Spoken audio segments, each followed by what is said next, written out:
They charged me. I was just charged with credit card abuse for about 90 days. They upped it some 90 days later, I guess, when they did their little correction. We'll get to that. So can you speak on what some people say are the two deciding factors in your conviction? One is some yellow sheet of notebook paper. And number two is a jailed informant's testimony that he later recanted. Can you speak to those? Absolutely. When I was arrested, I had my briefcase, 2 college books, a letter opener, and a yellow legal pad, all part in my briefcase. If I wouldn't have had that, I wouldn't be here, because they would have had nothing to put me at the scene of the crime. But I had that, unfortunately.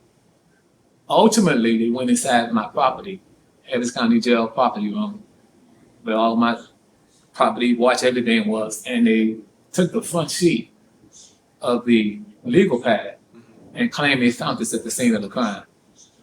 This whole sheet of yellow, blue line writing paper, they claimed they found it in plain view on the front floor passenger side of the car. He documented his find 90 days after the offense. And that's why I want to bring it to show you, because when you find evidence, you have to document it. Right. And you document it by initialing your so-called find. And I blew it up so you can see it. This is the blown up version. I don't know if you can see the date. The date is in your left hand corner. Okay. Just say 8/9. I can't see the date, but I this is a copy of the actual. This is actual paper. This is a copy of the actual paper. Okay. State exhibit number 30. Okay. And he also claimed it was blood spatter on this paper. Oh, I see the date now. Yeah. So Okay. they have to document it. So he initialed it, he dated it, and the date he claimed was 90 days after the offense that he said he found it. Okay. There's several things wrong with this, and this is my proof, and this is my evidence. The one who claimed he found the sheet of paper, he wasn't an original processor of the evidence. He wasn't even part of the crew who would process the evidence. 2 guys, officer named Paul Motard and Gil Schultz. Gil Schultz, they were the first responders. Went to the scene of the crime, found the victim in his car. He had been shot, found him in his car. So they did a very meticulous, itemized listing of everything they found. Very meticulous. And I have what they said they found. I have that here as well. But particularly in the front floor passenger side, well, officer named Cooper, Leonard Cooper, claimed he found this 90 days later. They made an itemized listing of everything they found. There's no evidence of a yellow sheet of paper with blood spatter. Because as a trained officer, you're going to be drawn to blood evidence. Maybe take it in and process it and see if you can get some hint of who did this. Right. That's not there. Then a guy came behind him named Fingerhut. He took 24 pictures of the crime scene. 18 pictures were items inside the car, and 6 were on the outside. And there's no evidence. There's nothing in these pictures, because we have the pictures. No yellow sheet of paper, and nothing with blood spatter, because he would have tuned in on the blood spatter. Right. Okay. Then they took the car to the Houston Police Department vehicle examination stall. And they had CSI, Ms. Danita Smith. She came in and she scrubbed the car thoroughly for forensic evidence, everything. So she ended up finding the victim's class ring. He had a class ring and a wet ring that was slightly up under the car on the front floor passenger side, the same area where he said he found my sheet of paper. So I even asked the judge, how are you going to find something as small as 2 rings and miss something as big as an 8x11 sheet of paper? Yellow. Yeah, she definitely wrote that down. Yeah. But she wrote down everything she found. That's not part of it.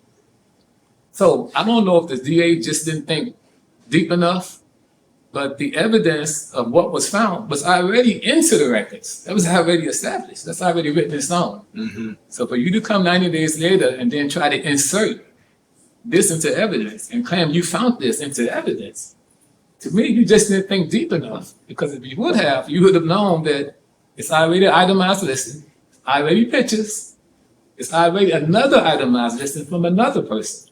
That's 4 people who didn't see this. But now you come 90 days later and claim you found this. And here's really the clincher. And you can investigate this. May 13th, about 7 days after the offense, they sent the car back to the victim's family. After they did all She forensic scrubbed and evidence. everything. She didn't need it. They sent it back. So you claim you found this in August, but you didn't even have access to the car in August because it was already returned back to the victim's family. So it was just a total concoction to put me at the scene of the crime. This is the only evidence that they have to put me at the scene of the crime. I was told that you requested that evidence to see it, but you were told that it was destroyed. Is that correct? Yeah. I don't know if it's destroyed or not. It just didn't want to release it. Okay. But what we wanted to do was prove 2 things. 1, there was no blood on this sheet of paper. That was a concoction. And 2, there probably was no fingerprint. He claimed he found my single right index fingerprint on my paper. And it's possible I could have done that. But we wanted to prove it because when they interviewed me about 120 days after the offense, and I had the interview right here, at no time did they mention a fingerprint. They said they talked to a handwriting expert, and he confirmed this is your handwriting. Nothing about no fingerprint. And so they explained, but how do you think it got into the car? And I told them it didn't get into the car. This is concoction. I got it all right here. So this exchange, when they realized, it took a while for me to snap. Because I'm looking at my papers. And he said, but is that your handwriting? Yeah, definitely my notes. But I'm trying to, where did they get this from? It didn't register until later. When it hit me, it was like, boom. And I told them, you didn't find this in the car. You found this in my property. This was to come out of my briefcase. I remember specifically being the front page of my legal pad. They looked at each other, and they abruptly ended that interview. And it's all recorded. It's all recorded. So they kept with the lie, I guess, and just went on with it. And so that's what they're using to put me at this scene. I was at home baking pies. Got a statement in the court, and one of the guys who was with me, he vouched, man was right here with us. Oh, at the time of The time that they said it occurred. offense. Yeah, I was at home baking pies. My ex-wife, she can vouch, but I had a friend named Qatar, and he wrote an affidavit and everything. Never even called him. This is what my lawyer did. My lawyer claimed he couldn't find none of the witnesses. They were right there in the courtroom. I pointed to them. They're right there. What you mean you can't find them? You said your lawyer My said lawyer, your lawyer who couldn't tried find my them. case, Isaac Henderson. He said he couldn't find the witnesses. So I had no witnesses advanced to trial. And he told me, even though I was a first offender, never been in trouble, man, you don't need to take that stand.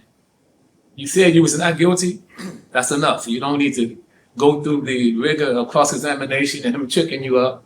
You don't need that. But I learned later, because I didn't have no history, he couldn't cross me up on anything.